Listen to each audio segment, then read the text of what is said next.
আল্লাহ তোমাদের কবুল করুন, আল্লাহ তোমাদের হৃদয় ইসলাম গেড়ে দিন, আল্লাহ তোমাদের অপরাধ থেকে অনীহা করে দিন, আল্লাহ তোমাদের উপর সন্তুষ্ট হন, আল্লাহ তোমাদের পরবর্তী প্রজন্মের জন্য তোমাদেরকে উদ্ধৃতি করুন। বসো। ছোট ভাই আমার, ছোট ভাই আমার, ছোট ভাই আমার, তুমি বিশ্বাস করো। দাঁড়ান তো একটু আপনি। বয়স কত? হ্যাঁ, মাশাআল্লাহ তাবারাকাল্লাহ, বুঝা যায় না? 50 বুঝা যায় না? মাশাআল্লাহ, খাবো। তাইব। এই তোমার বয়স কত?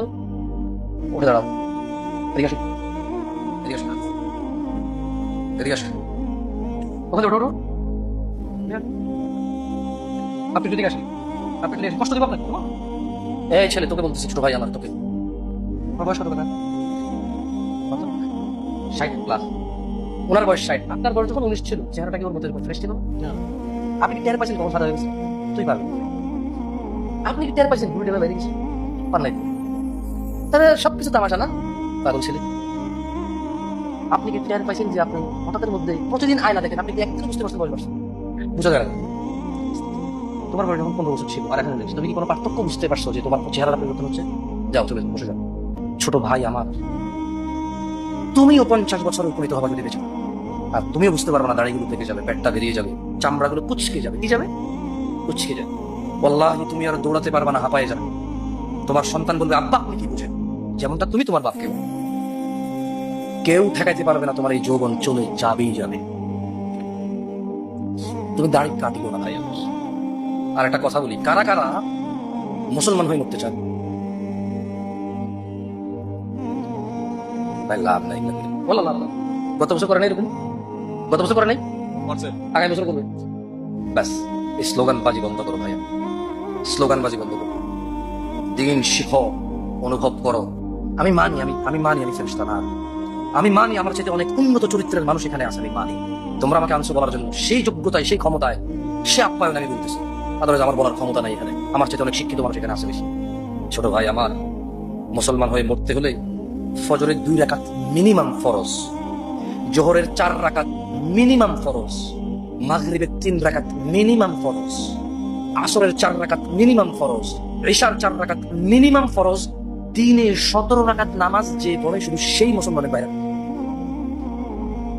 তোমার হুজুর, তোমার মোল্লা, তোমার মুফতি, তোমার মুহাদ্দিস, তোমার খতিবকে একটু বলো তো, যে খতিব সাহেব, মোল্লা সাহেব, মুন্সি সাহেব, মুহাদ্দিস সাহেব, হুজুর সাহেব, বুখারী, মুসলিম, তিরমিজি, আবু দাউদ, মুওয়াত্তা মালিক, মুসনাদ আহমদ, বাইহাকী, যে কুতুবে সিত্তা বা সিহাহ সিত্তা যেটাকে আপনারা বলেন, ওখান থেকে একটা হাদিস দিয়ে একটু বলেন তো, মানে নামাজ যে লোক ছেড়ে দেয় তার ব্যাপারে বিধান কি?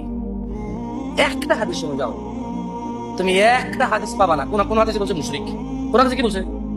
কোন হাদিসে বলছে মুনাফিক, কি বলছে? কোন হাদিসে বলছে কাফের? বললেন বাইরে কিছু। আপনি আপনার পছন্দের, আমাকে বাদ দেন, আপনার পছন্দের হুজুরকে বলবেন যে হুজুর, ধরেন আমি নামাজ মন খুশি, খেয়াল খুশি প্রায় পড়ি না, শুধু জুমা পড়ি, মাঝে মধ্যে জুমা মিস যায়। ইসলাম আমাকে কি বলে? একটা হাদিস পড়ে শোনা। আমি ভাই জানি 99 লোককে হত্যা করে জান্নাতে গেছে, মহিলা বেশ্যা, মহিলা পতিতালয়ের মহিলা কুকুরকে পানি খাইয়ে জান্নাতে প্রবেশ করছে, সব জানি না। এগুলো বনি ইসরায়েলের কার কাহিনী? কার? বনি ইসরায়েল। আল্লাহ নবী নিজে বলেছে সাল্লাল্লাহু। আমি জানি ভাই, তোমার সাথে আমি চ্যালেঞ্জ করতে আসতেছি না, বাট তুমি একটু তোমার পছন্দের হুজুরকে বলো না যে যে লোক নামাজ ত্যাগ করছে তাকে আল্লাহ কি বলছে এবং আল্লাহর নবী কি বলছে। আল্লাহ তাকে মুশরিক বলছে, আল্লাহর নবী তাকে মুশরিক বলছে। আল্লাহ তাকে কাফের বলছে, আল্লাহর নবী তাকে কাফের বলছে। আল্লাহর নবী তাকে মুনাফিক বলছে, আল্লাহ তাকে মুনাফিক বলছে। ব্যাস, আর ওয়াজ করা লাগবে। মুসলমান হওয়ার ফর্মুলা কি জানো? এই যে গার্মেন্টস কর্মীরা যে ডিউটিতে যায়, কি করে? পাঞ্চ করে। কি করে? বড় বড় অফিস আদালতে যারা ডিউটি করে কি করে? পাঞ্চ করে। মানে পাঞ্চ মানে সে ডিউটিতে আসছে, পাঞ্চ মানে সে আসে। তো মাসে কয়দিন পাঞ্চ করছে? মাসের 22 দিন করছে, 8 দিন সে আসে নাই। তো 4 দিন তার সাপ্তাহিক ছুটি ছিল, 4 দিন সে আসে নাই, 4 দিনের বেতন কাটা। কয়দিন বেতন কাটা? আচ্ছা, এগুলো একটা 30 দিনের মধ্যে বেটায় আসছেই মাত্র 60 দিন। কয়দিন? কয়দিন? এই সে বললো যে আরে কি আসছে, এই লোক তো আসেই না, এর কাজ করবে কি? এটা বাদ দাও, কি করো? বাদ দাও, ওজন নোটিশ পাঠানো। আপনি ডিউটি ঠিক মতো করেন, আদারওয়াইজ আপনাকে এখান থেকে বঞ্চিত করা হবে এবং আপনার থেকে মুসলেখা নিতে হবে। আপনাকে মুসলেখা নিয়ে আপনাকে বাইর করবে এখান থেকে। আপনি যে কাজটা করলেন না, 26 দিন আসেন, আপনার কাছে কেউ পড়ে নাই, কেমন পড়া নিতে রাইট? পরের মাসে আবার সে 60 দিন আসছে। কদিন আসছে? কদিন? কোম্পানি বলছে you are no more here. তুই আর এই কোম্পানির শ্রমিক না, তুই আর এই কোম্পানির কি আর উন্নতিতে, তুমি আর এই কোম্পানির স্টাফ না, আর উন্নত। You are no more employ, আপনি আমাদের এমপ্লয় না। বাদ কি না? তো এক সপ্তাহে 35 ওয়াক্ত নামাজে আপনি আসেন 1 ওয়াক্ত জুমা। কয়েক জুমা? জুমায় আসে, তাহলে 4-35 কত হয় হিসেবে কাজ? আমি 70 দুগুণ 140 না? এক মাসে 4 জুমা হইলে 140 ওয়াক্ত নামাজ আপনি কয় ওয়াক্ত যান? কয় ওয়াক্ত? সামান্য একটা কোম্পানি আপনারা রাখে না। পাবনার তোমাকে একটা ছোট্ট নসিহত করে তুমি এটাকে লিখে নাও, মেনে নাও, সফলতা তোমার আসবে ইনশাআল্লাহ। যদি তুমি ছেড়ে দাও আমার যায় আসে। আশহাদু আল্লা ইলাহা ইল্লাল্লাহ ওয়া আশহাদু আন্না মুহাম্মাদান আবদুল্লাহি ওয়া রাসূলুহু, এই কথা বলে মুসলমানিত্বে জয়েন করা লাগে। কি করা লাগে? মানে চাকরি যেরকম ডিউটি জয়েন করে না, চাকরি নিয়োগ হয় না?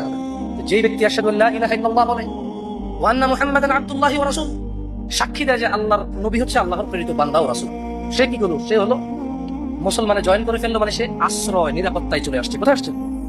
কোথায় আসছে? যে ব্যক্তি ইসলামে আসছে সে কোথায় আসছে? নিরাপত্তায় আসছে আগুন থেকে, নিরাপত্তায় আসছে জাহান্নাম থেকে। এইবার সে মুসলমান হওয়া যায় না, মুসলমান হয়ে থাকতে হয়। মুসলমান কি করতে হয় বুঝে আসছে? তোমার শেখকে জিজ্ঞেস করিও, ঠিক বলছিলাম, ভুল বলছি। দেখো এগুলো হানাফি, শাফি, মালিকি, হাম্বলি এরকম কোনো কথা না যে তুমি ঝগড়া করবা। আমার সুন্নি, চিশতি, সাবরি, তরিকত, হাকিকত, মারিফত, শরীয়ত এমন কোনো কথা না যে তুমি তর্ক করবা। বিষয় সবে বরাত আছে না নাই এমন কোনো কথা না যে তুমি তর্ক করবা। 27 রমজানে কি সবে কদর নাকি 21, 23, 25, 27, 29 এটা এমন কোনো বিষয় যে তুমি তর্ক করবা। সবে মেরাজে কোনো ইবাদত আছে নাকি নাই এমন কোনো বিষয় যে তুমি তর্ক করবা। তোমার যে হুজুর খুশি সে হুজুরকে জিজ্ঞেস করিও যে মুসলমান মানুষ হইতে পারে না একদিন, মুসলমান কন্টিনিউ হইতে হয়। কি করতে হয়? হইতে থাকতে হয়। কি করতে হয়? হইতে থাকতে। ফর এক্সাম্পল মুসলমান হয়ে গেছে, এবার ফজরে যাই বললো যে লাব্বাইক ইয়া আল্লাহ, ইয়া আল্লাহ আমি আপনার উপর যে ঈমান আনছি ঠিক আছে, আমি বহাল রাখছি। জোহরে আয়েশা বলবে ইয়া আল্লাহ ঈমান বহাল রাখছি আপনার উপর, এখন ঈমান রাখছি। আসর আসবে, প্রমাণ হবে যে আল্লাহ ঈমান থেকে ফিরি নাই। মাগরিবে আসবে, আল্লাহ ঈমান থেকে ফিরি নাই। ইশায় আসবে, আল্লাহ ঈমান থেকে ফিরি নাই। পরের দিন যাবে, বলবে আল্লাহ আজকেও ফিরি নাই। পরের দিন যাবে, বলবে আল্লাহ আজকেও ফিরি নাই। লোকটা যদিও জুয়া খায়, লোকটা যদিও মদ খায়, লোকটা যদিও নেশা করে, লোকটা যদিও মাকড়ি করে, লোকটা যদিও অনাকারি করে, মুসলমানিত্ব রাখতে হলে নামাজে আয়েশা দিয়ে যেতে হবে 5। যেই লোক দিনে 17 বার এই কপাল মাটিতে লাগায় না, তার ঈমান টিকে না। সে চাকরিচ্যুত হয়ে যায়, বরখাস্ত হয়ে যায়, ঈদের আরো আল্লাহর আযাবের সময়। ইয়া আইয়ুহান নাস, হে মানুষ, ইন্না ওয়াদাল্লাহি হক, নিশ্চয় আল্লাহর ওয়াদা সত্য। ফালা তাগুররান্নাকুমুল হায়াতুদ দুনিয়া ওয়া লা ইয়াগুররান্নাকুম বিল্লাহিল গরুর। অতএব দুনিয়ার জীবন যাতে তোমাদেরকে কোনোভাবে প্রতারিত না করতে পারে। ইন্নাশ শাইতানা লাকুম আদু, নিশ্চয়ই শয়তান তোমাদের শত্রু। ফাত্তাখিযুহু আদু, তাকে শত্রু হিসেবে নাও, তাকে শত্রু হিসেবে নাও। মুসলমানের সবচাইতে বড় অপরাধ কোনটা জানো? নামাজ ত্যাগ করা। অধিকাংশ মানুষ এই অপরাধ করে। দ্বিতীয় অপরাধ জিনা আর নেশা। এই বেনামাজি আর নেশা করার জিনাকার আজকে মুসলিমদের আমাদের সমাজে আমরা একাকার হয়ে আছি। বলেন তো, নামাজ না পড়লে কাফের হয়, নামাজ পড়লে কি হয়? কাফের হয়। আচ্ছা জিনা করলে কি হয় জানেন? হ্যাঁ, আচ্ছা একটা হাদিস, 2টা হাদিস পড়ে এখান থেকে আমি বিদায় নিব ইনশাআল্লাহ। আপনার হাদিসগুলো মুখস্থ করবেন, কেমন? আমার সাথে সাথে পড়েন, পারবেন? বাজে কটা? 12:30 সুবহানাল্লাহ। আমি এত রাত পর্যন্ত কখনোই ওয়াজ করি না। দিদিন আমাকে লেট আপনার। না এটা ভালোবাসা, এটা কি ফজর করতে পারবো না? থেকে যেতে এমনি হলো না শুনি আরো দুই বার ঢোলের বাড়ি, বুঝলি? এমনি সিনেমা দেখতে ফজর করতে পারে না। ওরা চিন্তা করি না আজকে ফজর না করলে কি ওটা ভালোবাসা শুনছে। বলেন আন জোরে, আন আয়েশা রাদিয়াল্লাহু আনহা, আয়েশা রাদিয়াল্লাহু আনহা থেকে বর্ণিত, আন্না রাসূলুল্লাহ সাল্লাল্লাহু আলাইহি ওয়াসাল্লাম, আল্লাহ সাল্লাল্লাহু আলাইহি ওয়াসাল্লাম, মা আহাদুন আগিয়ারা মিনাল্লাহ, জোরে আগিয়ারা মিনাল্লাহ, আগিয়ারা মিনাল্লাহ, মা আহাদুন আগিয়ারা মিনাল্লাহ, মা আহাদুন আগিয়ারা মিনাল্লাহ। আল্লাহর চেয়ে অধিক মর্যাদা কারণে আইয়ারা, তিনি দেখতে চায় না, আবেদাহু, ওনার কোন বান্দা, ওয়া আমাতাহু আও আমাতাহু, ওনার কোন বান্দি, তাজনি তাজনি তাজ জা জা জা জা তাজনি, আল্লাহের চাইতে অধিক মর্যাদা কারণে তিনি ওনার কোন বান্দা বান্দিকে জিনা অবস্থায় দেখতে চান। ইয়া উম্মাত মুহাম্মদ, হে উম্মত মুহাম্মাদিয়া, লাউ তা'লামুন, যদি তোমরা জানতে, মা আ'লাম, যা আমি মুহাম্মদ জানি, সাল্লাল্লাহু আলাইহি ওয়াসাল্লাম, লা দাহিকতুম কালিলা, লা দাহিকতুম কালিলা, তবে তোমরা অল্প হাসতে, ওয়ালা বাকিতুম কাসীরা, অধিক কাঁদতে। এই গেল একটা। তাহলে নামাজ না পড়লে মানুষের ঈমান চলে যায়, মুশরিকি হয়, কুফরি হয়, মুনাফিকি হয়। কেমন? নামাজ ত্যাগ করলে। নামাজ কি করলে? নামাজ ত্যাগ করলে কি হয়? কুফরি হয়। আপনি কাফের, হ্যাঁ, আমি বলতে পারবো না কাফের। কেন? হাদিসে যেভাবে বলছে আমি ওভাবে বললে ভালো।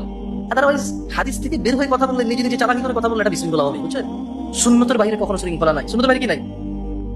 নামাজ ত্যাগ করলে মুনাফিকি হয়, কি হয়? কুফরি হয়, কি হয়? শিরকি হয়, কি হয়? এটা আল্লাহ নবী সাল্লাল্লাহু আলাইহি ওয়াসাল্লাম বলেছেন। জাবের রাদিয়াল্লাহু আনহু থেকে দুটো হাদিস আছে, আর সাঈদ ইবনে মুসাইয়্যিব থেকে একটা হাদিস আছে। কেমন? আচ্ছা, তাহলে নামাজ ছেড়ে দিলে কুফরি হয়, শিরকি হয়, মুনাফিকি হয়। এবারে আসেন আর দুইটা অপরাধ, নেশা এবং জেনা, যেটা আজকে আমাদের যুবকদের ছড়াছড়ি, রাইট? এই দুটো অপরাধ করলে কি হয়? কি গুনাহ, নাকি গুনার সাথে সাথে অন্য কিছু আমরা এটা শিখে দেবো? কেমন? সবাই বলেন, আন আবি হুরায়রা রাদিয়াল্লাহু আনহু قال, সবাই জোরে বলিয়েন, এটা জরুরি, যত জোরে বলবেন মুখস্থ হয়ে যাবে ইনশাআল্লাহ। আবু হুরায়রা রাদিয়াল্লাহু আনহু থেকে বর্ণিত, তিনি বলেন, قال النبي সাল্লাল্লাহু আলাইহি ওয়াসাল্লাম, তিনি বলেন, আল্লাহর নবী বলেছে, লা ইয়াজনি الزاني لا يزني الزاني حين يزني وهو مؤمن। সবাই জোরে বলবেন, কোন জানাকারী জানা করে না ঈমান থাকা অবস্থায়। কে বলেছে? আল্লাহর নবী সাল্লাল্লাহু আলাইহি ওয়াসাল্লাম। খাইলেছেন?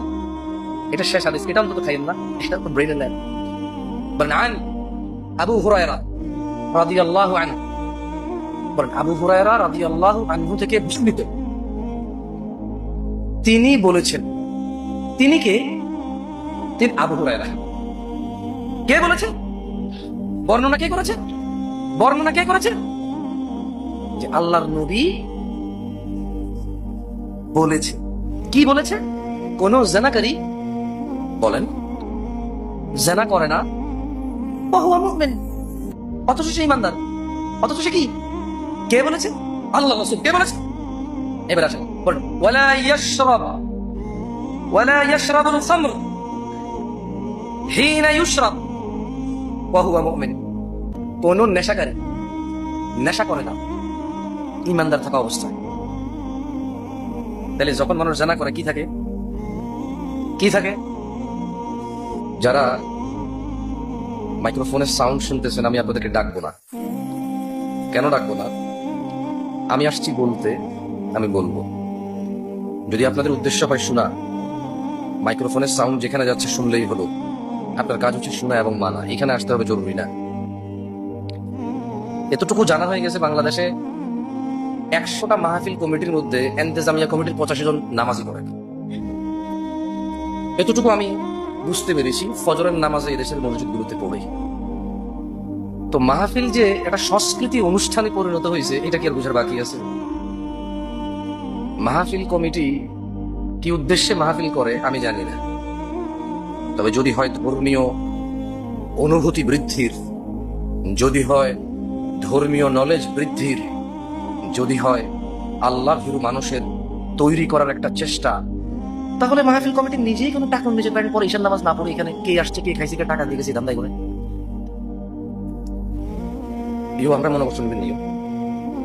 আমার একটা দোষ আছে, সবার আগে গোড়া থেকে কথা বলা শুরু করি, এটা আমার একটা দোষ না। আপনাদের ছেলেপেলেরা না জেনে আমাকে ডেকে নিয়ে আসছে। কবরের উন্নতিতে মাহফিল, ঠিক না? কবরস্থানের কি উন্নতি করবে? আলী রাদিয়াল্লাহু তাআলা আনহুকে আল্লাহ নবী বলছে, আলী তুমি যদি 1 বিঘতের উপরে কবর পাও, ভেঙে চুরমার করে দাও, এর নিচে নাও।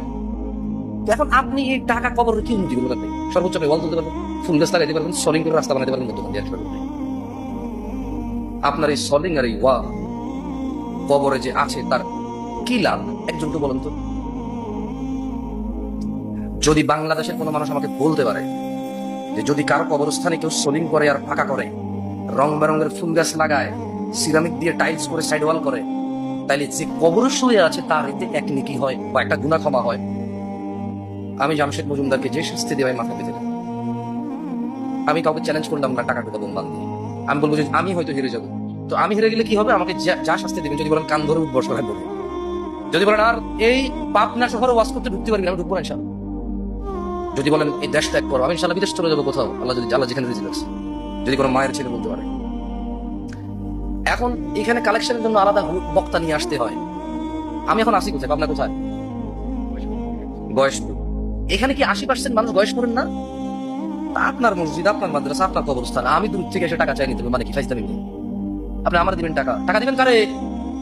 কারে নেকি দিবে কে? আমি আপনার হাত পা জোর হুজুর জাহাপনা দেব, মানে কি ফাইজদামি? মানে টাকা দিয়ে আমার নিয়ে আসছে আপনি জাহাপনা ডাক শোনার জন্য, মানে কি? বোকামি ছাড়া আর কি? আল্লাহ নবী সাল্লাল্লাহু আলাইহি ওয়াসাল্লাম বলছে, যে ব্যক্তি মসজিদ নির্মাণ করলো আল্লাহ তার জন্য জান্নাতে ঘর নির্মাণ করবে।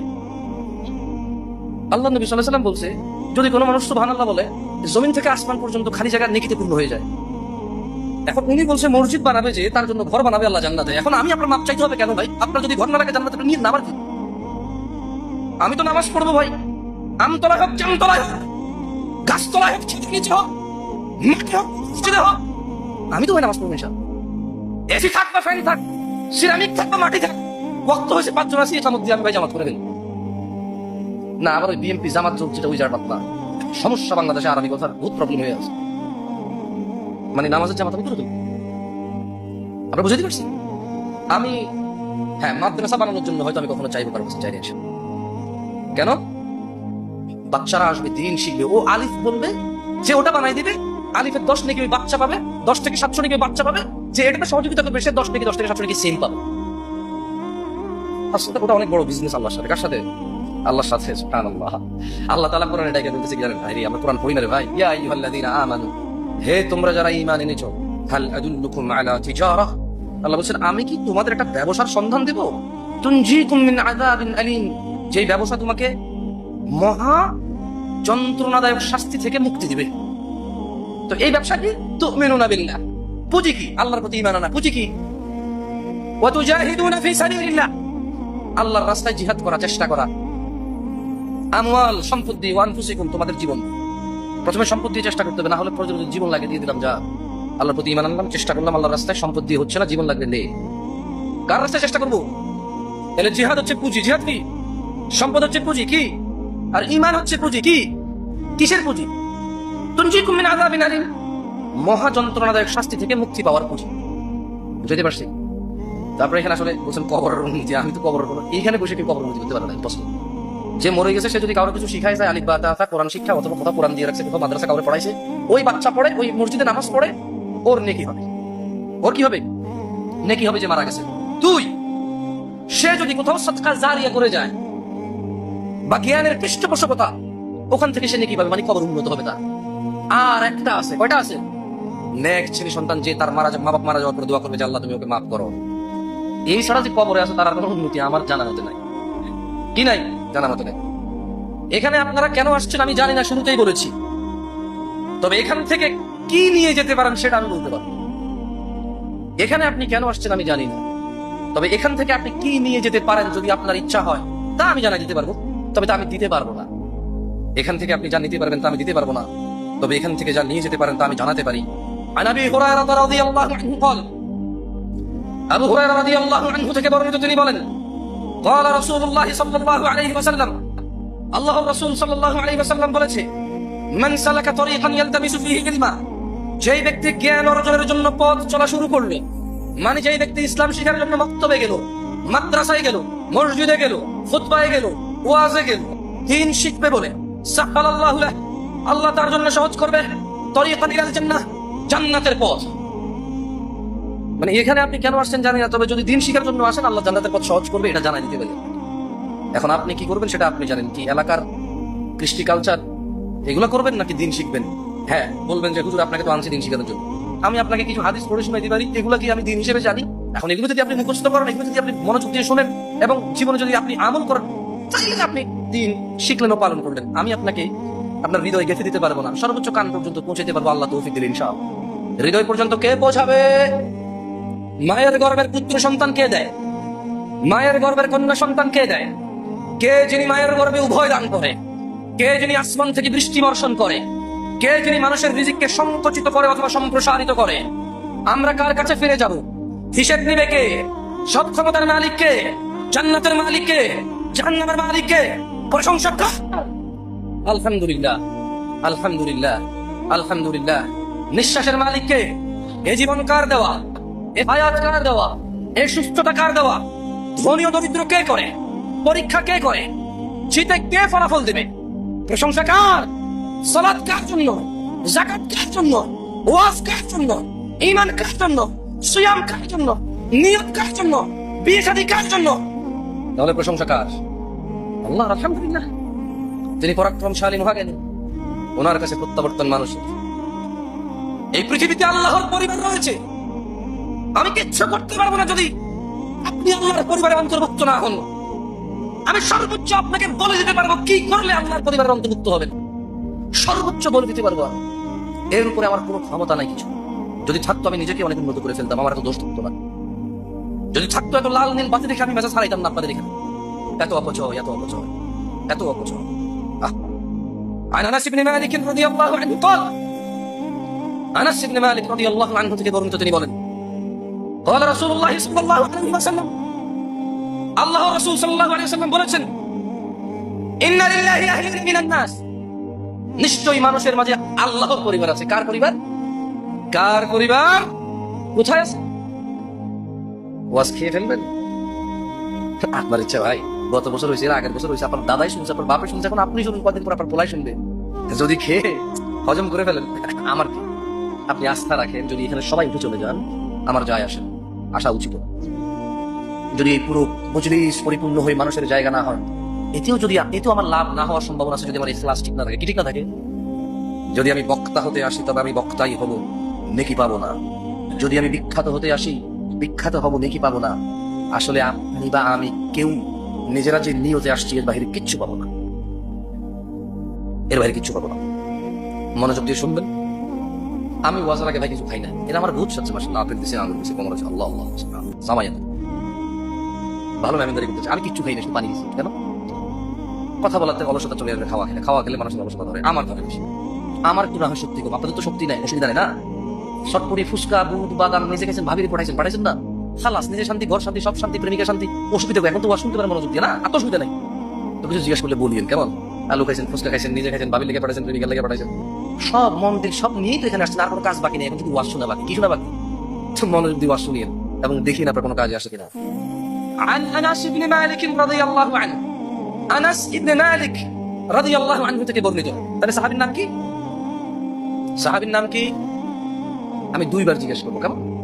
যদি আপনি না জানেন আর এখান থেকে কেউ সাউন্ড করে, যদি আমি সেম প্রশ্ন আবার করি, বুঝবেন যে ওর জবাব ঠিক আছে, তখন আপনারা সবাই মিলে আবার বলেন, কেমন? বললে আস্তে আস্তে জিনিসটা উপলব্ধি করতে পারবেন। তাহলে কে বলেছে? উনি কি ছিলেন? নাকি নবী, নাকি তাবে, নাকি তবে তাবে, নাকি মোল্লা, নাকি মুন্সি, নাকি মুহাদ্দিস? সাহাবী ছিল রাদিয়াল্লাহু আনহু। তিনি বলছেন, ইন্না লিল্লাহি আহলান মিনান নাস, মানুষের মাঝে আল্লাহর পরিবার রয়েছে। কোথায়? কোথায়? কার পরিবার? আল্লাহর পরিবার। কি বলেন? সুবহানাল্লাহ। মানে যে আল্লাহর পরিবার অন্তর্ভুক্ত সে জান্নাতে যাবে? কি বলেন? আল্লাহ নিজের পরিবারকে জান্নাতে দেবে? না না না, আল্লাহ ইয়ালিদ ওয়া লাম ইউলাদ। আমি আল্লাহ জন্ম দিয়েছে কাউকে বলছি না, তিনি জন্ম নিয়েছে কারো থেকে, এটাও বলছি না ভাই। আমি বলছি আল্লাহর পরিবার রয়েছে। কি রয়েছে? আপনি বুঝে যাবেন আমি কি বলছি। قالوا يا رسول الله صلى الله عليه وسلم, সাহাবারা বলল, ওনারা অসংখ্য বুঝে নাই। আমি যখন পড়ছি প্রথম লাইন পড়ে আমি বুঝিনি যে কি আল্লাহ পরিবার আছে মানে কি। সাহাবারা বুঝে নাই, ওনারা বলেছে মান হুম ইয়া রাসূলুল্লাহ, ইয়া রাসূলুল্লাহ মান হুম সাল্লাল্লাহু আলাইহি ওয়াসাল্লাম, তারা কারা আছে আল্লাহর পরিবার? قال, তিনি আলাইহিস সালাম বললেন, হুম আহলুল কুরআন আহলুল্লাহ ওয়া খাসাতুহু। আল্লাহর নবী বললেন সাল্লাল্লাহু আলাইহি ওয়াসাল্লাম, তিনি বললেন যারা কোরআনুল কারীম পড়ে এবং কোরআনুল কারীম পড়ে যে যে আদেশ নিষেধ পায় সে অনুযায়ী জীবন গঠন করে, তারাই হচ্ছে আল্লাহর পরিবার। ওয়া খাসাতুহু, আল্লাহর বিশেষ ভাজন। কারা কারা এই জমিন থেকে আসমান পর্যন্ত নেকি করতে চান উইদিন এ সেকেন্ড? হাত তোলেন, বলেন সুবহানাল্লাহ। খালাস, নামে ফেলেন। আল্লাহ, আপনার বিশ্বাস হচ্ছে না? না, আমারও মাঝে মধ্যে বিশ্বাস হয় না। কি আল্লাহ পাইছে? সুবহানাল্লাহ। এটা কি? আল্লাহু আকবার, আল্লাহ, কি আল্লাহ পাইছে? আল্লাহ আল্লাহ। আল্লাহ নবী সাল্লাল্লাহু আলাইহি ওয়াসাল্লাম বলল যে, এই শোনো,